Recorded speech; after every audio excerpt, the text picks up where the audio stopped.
이 세상에 좋은 상권이라는 건 없습니다. 나한테 맞는 상권이냐가 중요한 거지, 좋은 상권? 저는 이건 없다고 생각하고요.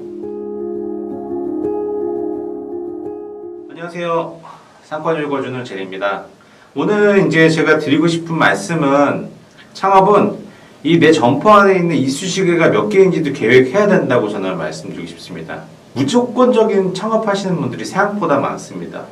실제로 창업 박람회를 가시게 되면 이제 브랜드만 보고 이거 나기 좋다, 나 여기 즐겨 먹으니까 좋다, 이렇게 오픈하시는 분들이 정말 많습니다. 근데 사실 이러한 부분들의 직감일 수는 있겠지만, 이게 창업이고 장사다 보니까 사실 돈이 한두 푼이 들어가는 게 아니잖아요. 정말 계획하고 심사숙고해서 오픈해야 되는 게 전 맞다고 생각하고, 어떻게 해야 되느냐. 실제로 이 창업을 할 때, 저도 이제 전에 브랜드도 마찬가지, 지금도 마찬가지고, 가장 많이 하는 질문 세 가지가 있습니다. 세 가지가 뭐냐? 매출 얼마 나올 것 같냐? 좋은 상권이냐? 얼마가 드냐? 사실 이 세 가지입니다. 세 가지 질문, 굉장히 저는 훌륭한 질문을 생각해요. 왜냐? 매출이 얼마나 나올 것 같으냐? 이 매출에 대한 가늠이 돼야지만 내 지출에 대한 거라든지 아니면 기타 비용에 대한 걸 계산을 할 수가 있고, 그리고 매출 얼마나 나올 거라는 그 질문에 사실 고객을 누굴 타겟팅을 하고, 내 주력으로 뭘 판매를 하고, 그리고 나는 이제 일별로 혹은 요일별로 매출 계획 어떻게 세우고 있고, 이런 함축적인 좀 질문이 들어가 있다고 생각하고요. 좋은 상권이냐? 사실 이건 상권편에서 말씀드리겠지만, 이 세상에 좋은 상권이라는 건 없습니다. 나한테 맞는 상권이냐가 중요한 거지, 좋은 상권? 저는 이건 없다고 생각하고요. 예를 들어서 강남? 좋은 상권일까요? 아니죠. 강남은 유동인구가 많은 상권이지 좋은 상권은 아닙니다. 그래서 이처럼 상권마다 특성이 내 업종과 내 브랜드에 맞냐, 내가 하고자 하는 계획에 맞냐가 중요한 거기 때문에, 좋은 상권이냐 질문은 나쁘진 않지만, 나에게 맞는 상권이냐, 내 브랜드에 맞거나 내가 하고자 하는 영업 전략과 맞는 상권이냐, 이렇게 물어보시는 게 훨씬 더 정답에 가깝다고 할 수 있습니다. 자, 얼마가 드냐? 예산 설정 굉장히 중요하죠. 보통은 이 예산에 대해서는 예비비도 분명히 갖고 있어야 되고, 직접 투자비와 간접 투자비를 좀 구분해서 계획을 세워야 됩니다. 이러한 부분도 제가 예산편에서 좀 더 자세하게 좀 말씀을 드리겠지만, 월 고정비가 얼마가 들고, 그리고 예를 들어서 이 장사라는 게 사실 계속 1년에 1억 2천이 나왔다. 그러면 다달이 천천천천천 이렇게 나오는 건 아니잖아요. 어떤 날은 매출이 좀 더 잘 나왔다가 어떤 날은 매출이 좀 더 안 나왔기 때문에, 이러한 격차에 대응할 수 있는 예비비는 충분히라고 좀 그렇지만 충분히 갖고 시작하시는 분들이 어디 있겠습니까? 다 영끌해서 시작하시는 거지. 충분히라고 하긴 좀 그렇지만 좀 적금처럼 조금 이렇게 예비비를 갖고 계시는 게 도움이 정말 크게 되실 수 있습니다. 그래서 세금도 마찬가지고, 얼마가 드냐?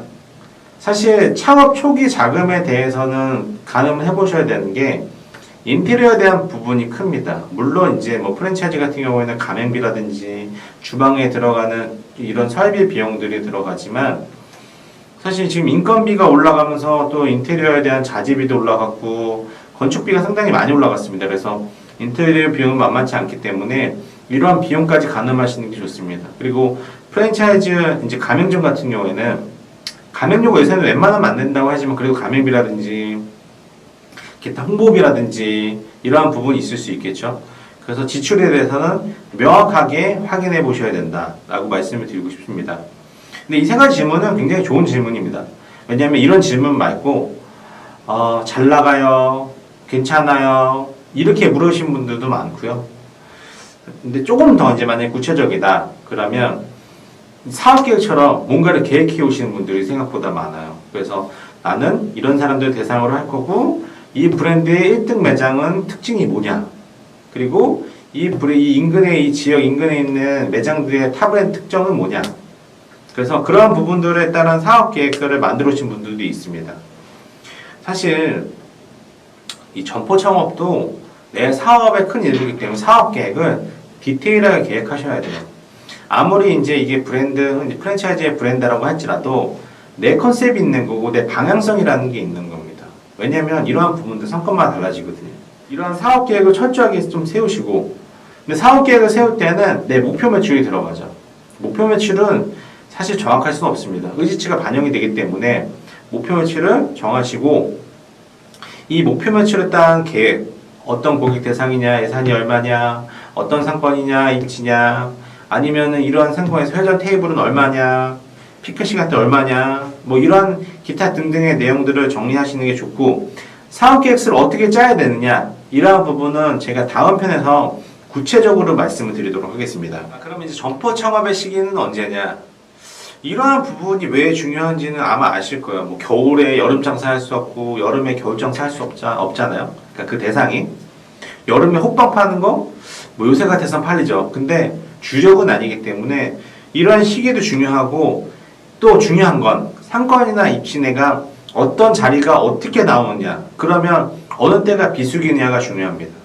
이래서 의류 브랜드 같은 경우에는 이 비수기일 때 점포 이동이 실제로 많습니다. 그러면 의류 브랜드의 비수기는 언제일까요? 이 비수기라는 건 결국은 소비자들이 옷을 안 사는 거고, 여러분들이 옷을 안다는 시기는 언제일까요? 바로 3월에서 4월, 7월에서 8월입니다.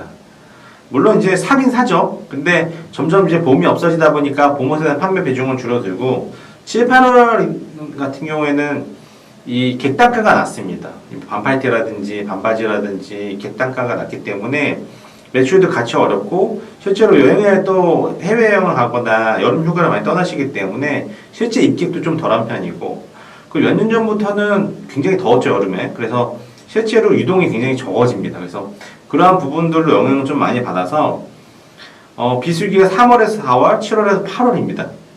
요 당시에는 이동이 많기 때문에, 이동이 많아진다는 건 뭐냐?